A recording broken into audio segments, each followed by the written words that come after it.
Friend, let me help you skip 30 years and take advantage of the 10 simple lessons that I've learned to really give me confidence in the kitchen. In the next 10 minutes or so, I'm going to give you 10 lessons that I learned over the course of 30 plus years to help you be a lot more confident about cooking from scratch in your own kitchen. Number 10 is probably my favorite, so hang around for that one. Hey friend, if you're new here, my name is Hope and I'm the main cook here in the Savvy Saver kitchen. Although I'm not in my kitchen today, sitting at my desk and was just jotting down some of the lessons that I've learned over the course of 30 plus years in the kitchen and learning to cook from scratch, and I'm sharing that with you today. So 25-year-old Hope basically couldn't cook anything that did not come out of a box or a can. So it's been a long, hard road. Now I'm a lot more confident about cooking from scratch, and I really wish that I had been able to have access to some of these lessons. I think it would have helped me out a little bit along the way. So let's get started. Quick disclaimer here, I am not a chef. I'm just a simple home cook who has learned a lot of things the hard way. Once I learned to cook out of necessity, because we were living overseas at the time, I've really been hooked on cooking from scratch as much as possible. And I hope you will be too. Lesson number 1 is start with the basics and repeat them a lot. Don't try to start out with sourdough, English muffins, or croissants. Stick to simple, basic recipes. Master one simple skill and then take variations on it. Like, say, start with eggs. Learn how to boil an egg, then learn how to fry an egg, then learn how to scramble an egg. Once you've scrambled an egg and you have fried an egg, then you also could make an omelet or a quiche or egg salad. Another benefit to just starting with something simple is that you can get to the point where you don't really need recipes. You just start learning the skills and everything kind of comes natural. It's kind of like watching your grandmother make biscuits and you want to know how to do it. And she says, oh, you just know a little bit of this and a little bit of that. Well, that comes from lots and lots of practice making the same thing over and over again. So your grandma makes biscuits really well because she's made a lot of biscuits. So don't let one flop discourage you. Keep working on those basic skills. Lesson number 2, this is probably one I actually learned a little bit later, but the magic combination of 4 things.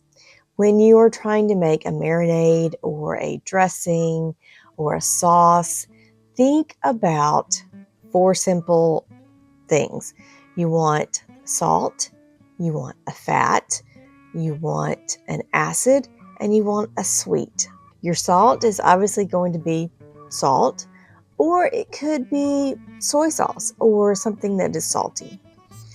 The fat can be an olive oil, avocado oil. It could also be coconut oil or butter or even tallow.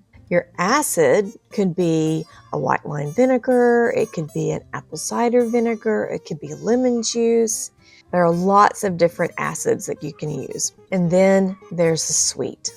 The sweet could be honey, it could be sugar, it could be maple syrup, it could be coconut sugar, whatever sweetener you like. Practice with different variations of those 4 main ingredients to create sauces and marinades of your own. If you make a sauce from these simple ingredients and pour that over vegetables or meat and broil them, it's going to make all the difference in the world. Lesson number 3 is have one good knife.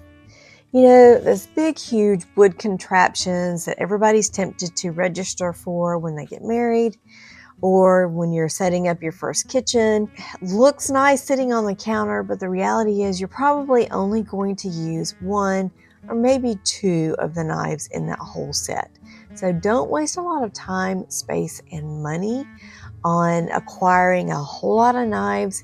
Here is a very simple chef's knife. This main knife coupled with a small paring knife are the two main knives that I use pretty much all the time. You're going to be able to do pretty much anything that you need to do in the kitchen with just these two things. Lesson number 4 is that simple is always best. Some of my favorite recipes, the ones that I have on repeat all the time, are typically 5 ingredients or less. Not a lot of steps. If you're like me, if you walk into the kitchen and you know it's going to take you hours, you're going to be a lot less likely to cook and give up and order DoorDash.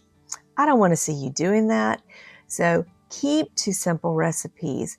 Only on occasion do you want to step out and try something new. Don't make a menu of 5 new to you recipes if you're looking to keep things simple and not be stressful. One way to sort of simplify things is to just kind of get a rhythm going of maybe every Monday you have a meatless meal. Every Tuesday you have tacos or a Mexican meal. Maybe Wednesday is a pasta day and Thursday is leftovers day. Friday is pizza night. Find a rhythm that works for you and don't venture out in making a whole bunch of new recipes every single week. Lesson number 6. This was one that was really difficult for me because I didn't grow up with leftovers in our house, but leftovers can really be your friend.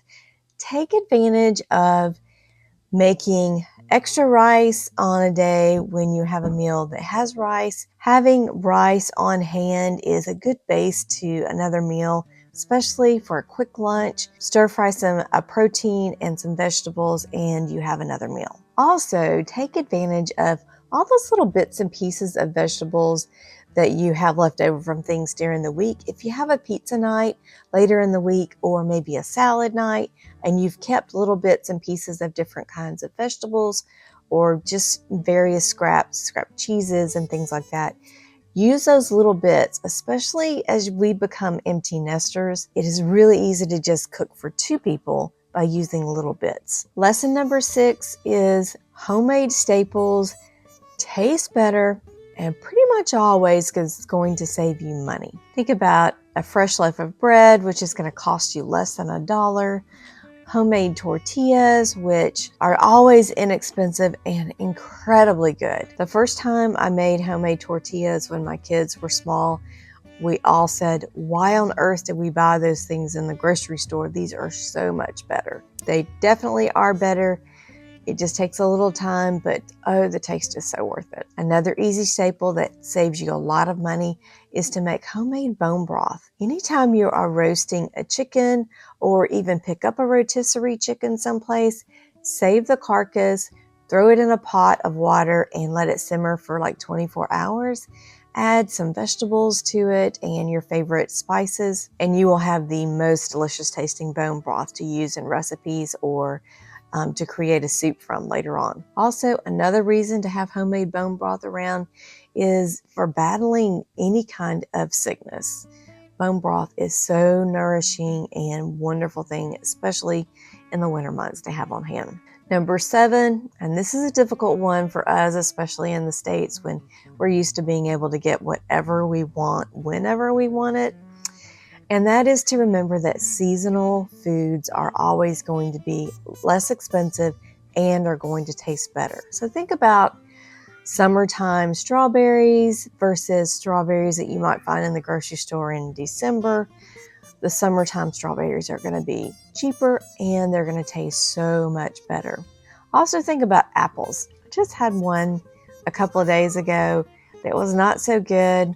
It's December. In early fall, they're so much better. So stick to seasonal produce and just leave those winter tomatoes in the grocery store. Lesson number 8 is that cooking is a skill. It's not a talent. Practice makes perfect, and it's not too late for any of us to begin to learn new skills. Just think about how important it is to be a lifelong learner.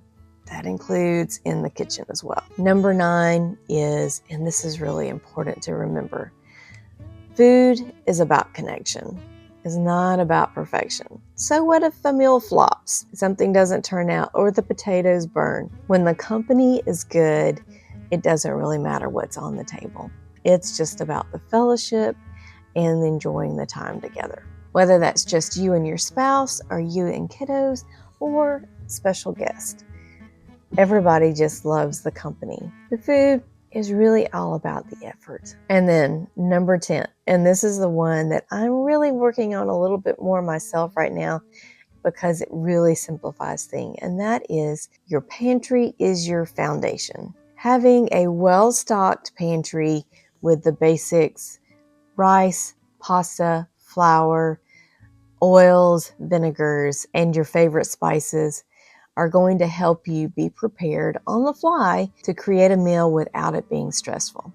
In fact, this past weekend, I was visiting with my daughter's family, and as we were leaving church, she realized that she had not taken anything out for lunch. And the easy and tempting thing to do would have been, so let's just go get some fast food. But we also have a little one in the house. So I said, do you have pasta? She said, yes. So we went home, started a pot of water, and then just started pulling a few leftovers and things out of the refrigerator. She ended up with a little bit of cream cheese, some leftover marinara sauce, some chopped onions, a few peppers. She threw together a sauce without a recipe from just simple ingredients that she had on hand, and it was delicious. I don't think that there was a bit of pasta left over. It was a wonderful meal, and the company was the most important part. So friend, you don't need 30 years to figure this stuff out. Use these 10 simple lessons, and you'll be miles ahead of where I was when I began. If you want to keep learning the easy way by taking advantage of lessons that have been learned the hard way, subscribe to The Savvy Saver and join us here each week for easy recipes that allow you to be able to cook from scratch to nourish and nurture your family on a budget. Hit subscribe and let's keep cooking together. While you wait for the next video, check out this one here. And until the next time, you have a blessed day, friend.